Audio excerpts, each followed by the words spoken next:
વડોદરાના પકરાવાડીમાં પતિએ પત્નીની હત્યા કરી છે। ઘર કંકાસના કારણે બંને વચ્ચે માથાકૂટ થઈ હતી।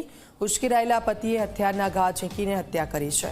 બંટીએ પોતાની પત્ની રીટાને મોતને ઘાટ ઉતારી દીધી છે। હત્યા કર્યા બાદ આરોપી બંટી સોલંકી ત્યાંથી ફરાર થઈ ગયો છે। તો ઘર કંકાસના કારણે બંને વચ્ચે માથાકૂટ થઈ હતી। ઉશ્કેરાયેલા પતિએ હથિયારના ઘા ઝીંકીને પત્નીની હત્યા કરી દીધી છે। બંટીએ પોતાની પત્ની રીટાને મોતને ઘાટ ઉતાર્યા બાદ ત્યાંથી ફરાર થઈ ગયો છે। બહેનનું મૃત્યુ થવાનો અમને મેસેજ મળ્યો છે। પોલીસની ટીમ પહોંચી ગઈ છે। તપાસ ચાલુ છે। એમના જે કંઈ પણ આગળ કાયદેસરની કાર્યવાહી કરવાની છે એ કરાવી રહ્યા છે। એફએસએલની ટીમ બોલાવીને એનું એવિડન્સ કલેક્ટ કરવાનું, એમના ધોરણસરની આગળ ફરિયાદ દાખલ કરીને જે કોઈ પણ કલ્પ્રિટ છે એને શોધી કાઢીને એને ધોરણસર કાયદાની પ્રક્રિયા આગળ કરવા માટે તપાસ ચાલી